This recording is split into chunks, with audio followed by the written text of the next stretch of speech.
Lonnie. So we appreciate the it's up to third graders at DeBerry. What up, third grade? William DeBerry. Mm-hmm. So I think I'm glad that somebody said we need more and let's make it official, you know, and we bear the fruits of it. So that's dope. Yeah, it is. Thank you, Carter. What's next? What we got? My Black History moment, since it is Black History Month, and we just did why Black History Month is in February. And your black ass loves black people, and you want to talk about so it. might as well go into learn us something. This is another one. So, Thomas Jennings became the first black man granted a patent for a granted a patent period to be a patent. But then he also got his invention, which was the dry cleaning process. So black man invented that.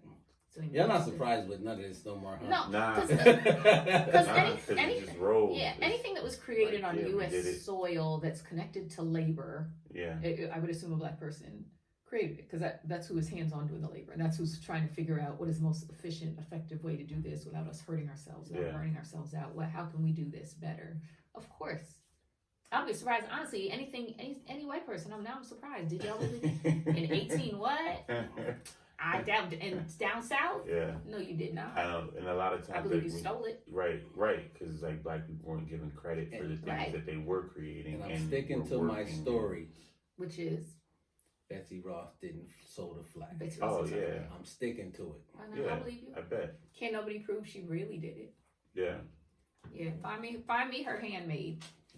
Yeah, it's cool to hear the different things or whatever, and like I guess like the lesser known facts or whatever though still, and just rich.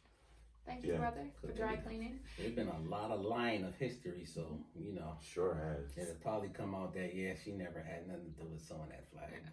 Speaking of dry cleaning, I think I accidentally gave my bag of dry cleaning to Goodwill. So somebody got some fly, funky suits and blazers. Y'all went fly out there. You gotta go back and try to buy them. I know. Can we address this a little bit more? Yeah. How did this happen?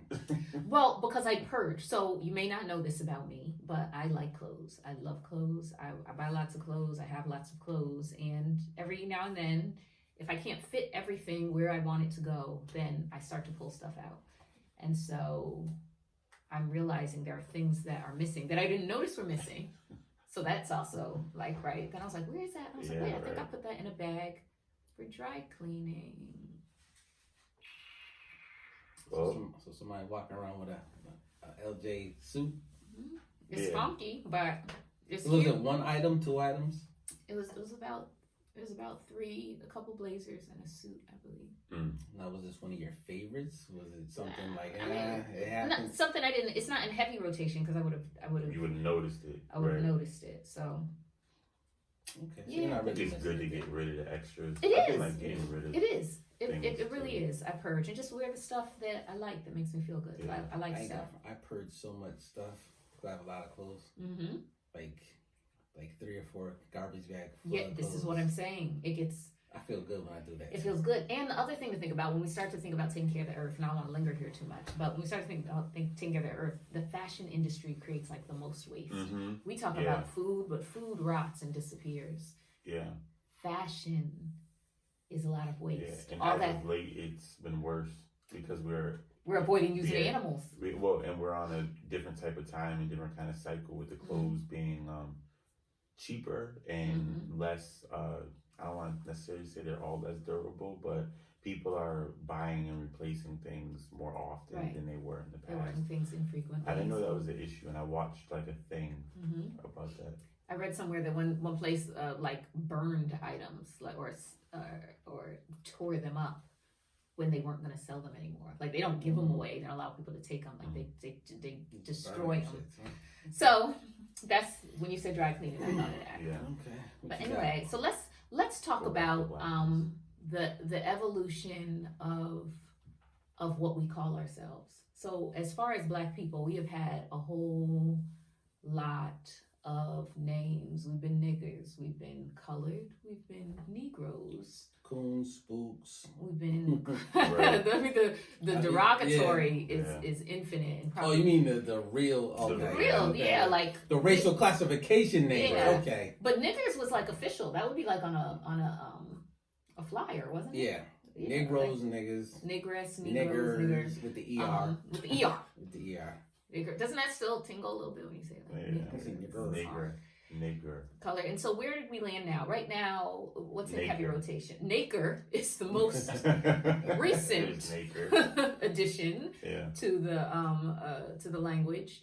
But right now, I think we rest in Black, and I think African American on paperwork. Some stuff says Black, some stuff says African. Sometimes some says Black or African, non-Latino. Black, African American. It's really interesting, and the census is coming up, so that'll be a conversation. Like, how do you identify? Mm-hmm. So what I found out was, so the Portuguese are the ones that when they was bringing the slaves over, they was calling us Negroes, which means black in Portuguese, and so that's where our first names started, as the passage was on making its way across the sea. It's reasonable. And then how we got to African American was, in 80, I forgot what year it was, but Jesse Jackson went over to Africa. And Jesse was popping. And so Jesse came back. Jesse said, we getting rid of Negro and Black, and we going with African American. Who gave him that power? I was just about to say, I don't know who appointed Jesse. I mean, he was very relevant in the 80s. Jesse was strong. But still, I feel like there should have been a council. Right.